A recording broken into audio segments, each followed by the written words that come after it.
Hoy el gato sobre la escoba os invita a hacer un viaje cortito hasta la Edad Media, para luego regresar a finales de la década de los 70, cuando las familias se iban de vacaciones con los abuelos, con los primos, ya sabéis, en plan verano azul. Ambas épocas tienen un nexo de unión que se sitúa en un pequeño pueblecito de Gerona llamado Verger, y es conocida la casa de la que vamos a hablar como el Amityville de España. Así que gatos, gatas de la noche, subíos a vuestras escobas porque comenzamos el vuelo.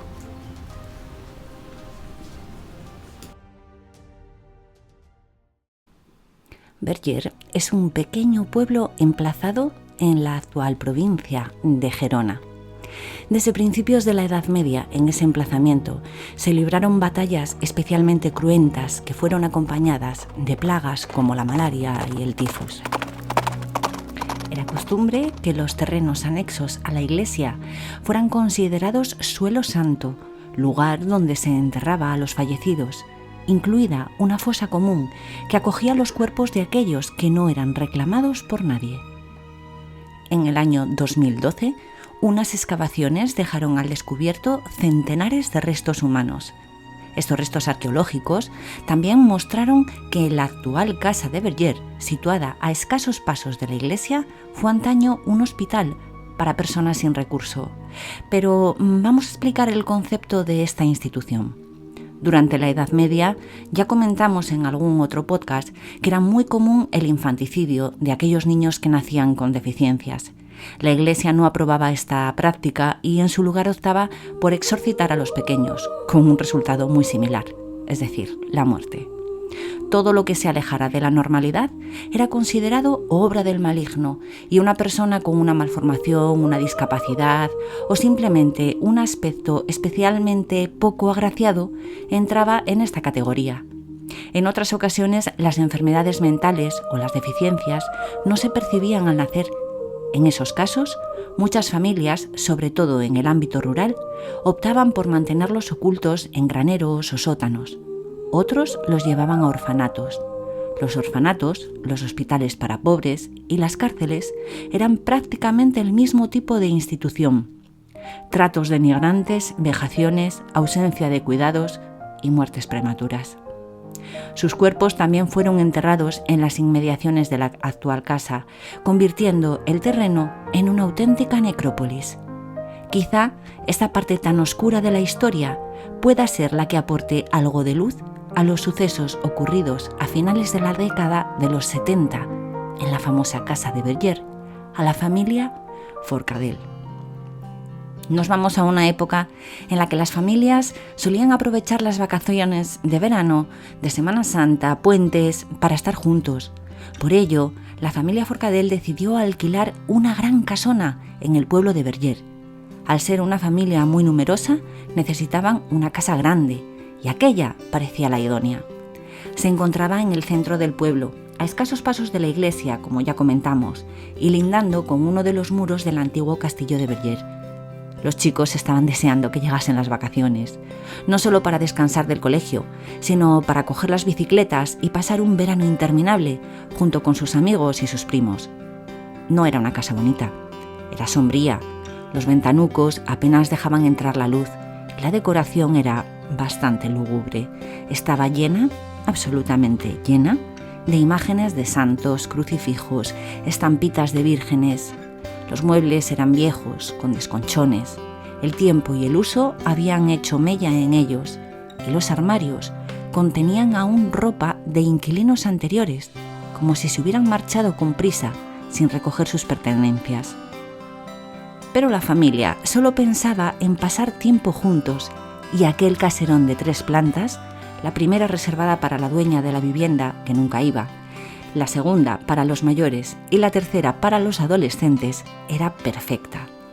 Durante los 2 primeros años, a no ser diversión, tardes de sol y noches de verano inolvidables, no sucedió nada extraño en la casa. Pero el tercer verano, un hecho cambiaría sus vidas para siempre. Decidieron que era hora de hacer una limpieza, de guardar en el desván todas esas cosas que ocupaban un espacio que ellos necesitaban y que además les incomodaba.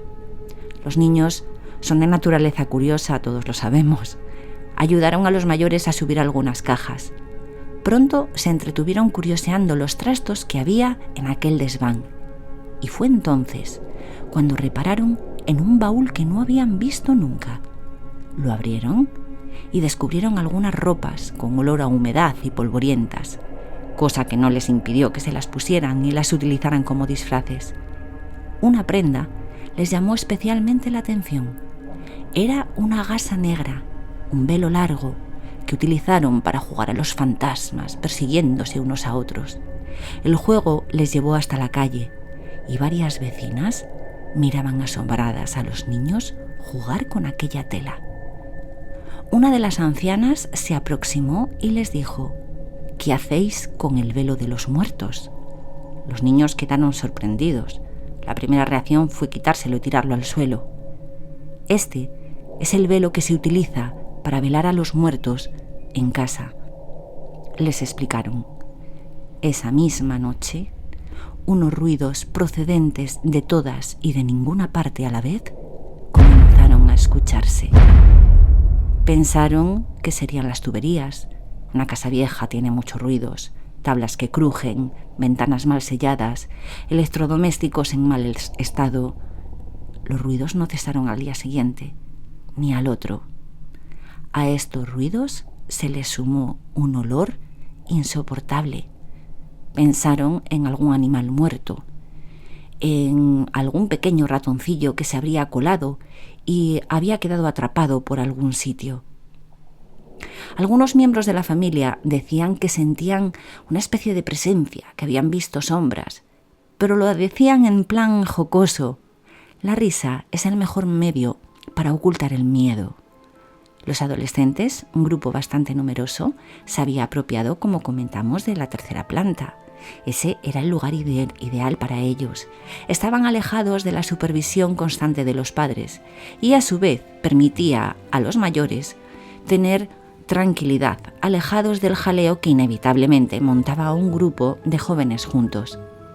Siempre se ha dicho que la niñez y la adolescencia son las dos etapas más receptivas al mundo paranormal. Su mente no está tan cargada de prejuicios como la nuestra. Su búsqueda de nuevas sensaciones y su cerebro está en pleno desarrollo, abierto a recibir todo tipo de estímulos. Quizá por eso fue allí, en la tercera planta de la gran casa, donde comenzaron a oírse esos primeros sonidos, donde aparecieron las primeras sombras, donde los muebles y otros objetos parecían cobrar vida propia, donde el olor a muerte se adueñó del lugar, donde comenzó todo. Incluso la primera agresión física se dio en la tercera planta, un empujón a la abuela, una mujer enjuta, de carácter sobrio, severa. Afirmó sin ninguna duda que alguien la había empujado con fuerza hasta hacerla rodar por las escaleras. También uno de los perros de la familia sufrió una agresión similar. La familia había ido a pasar la Semana Santa a Verger. Cualquier excusa era buena para reunirse y disfrutar de unos días juntos. La noche previa al Jueves Santo, la perra, de raza pastor alemán, comenzó a ladrar. Miraba hacia las escaleras, hacia arriba, al piso superior. Su familia se levantó para comprobar por qué estaba tan agitada y vieron como si algo o alguien la empujase y la hiciese rodar por las escaleras. La tercera agresión física la sufrió una de las mujeres. Era la que pasaba más tiempo en casa sola, la que preparaba la comida y solía hacer las tareas del hogar mientras los jóvenes iban a la playa o pasaban el día fuera. Una noche, exhausta por haber estado limpiando a fondo toda la casa con lejía debido a ese olor repulsivo que no sabían de dónde provenía, se metió en la cama. Apenas apoyó la cabeza en la almohada, escuchó un ruido que hizo que se incorporase. No vio nada en la oscuridad de la habitación, ni volvió a escucharlo, pero un bofetón fortísimo le cruzó la cara con tal violencia que se golpeó la cabeza contra la pared. 3 actos violentos contra 3 seres diferentes. No había explicación para la mayoría de los sucesos que ocurrían, y aunque seguían tomándoselo a broma, poco a poco, cada uno de los miembros de la familia fue contando, a modo de anécdota, algo extraño que habían visto, olores fétidos que habían percibido, siluetas en las ventanas. Las bromas fueron remitiendo cuando vieron que los sucesos paranormales iban en aumento. Las siluetas ya no eran solo sombras. Podían distinguir a un anciano que le costaba muchísimo respirar, a una señora mayor de pelo canoso y a otra persona que se arrastraba por el suelo. Los sonidos invadían la casa ya no solo de noche, sino también durante el día. El olor a podredumbre, a muerte, hacía que fuera imposible entrar en algunas habitaciones en determinados momentos.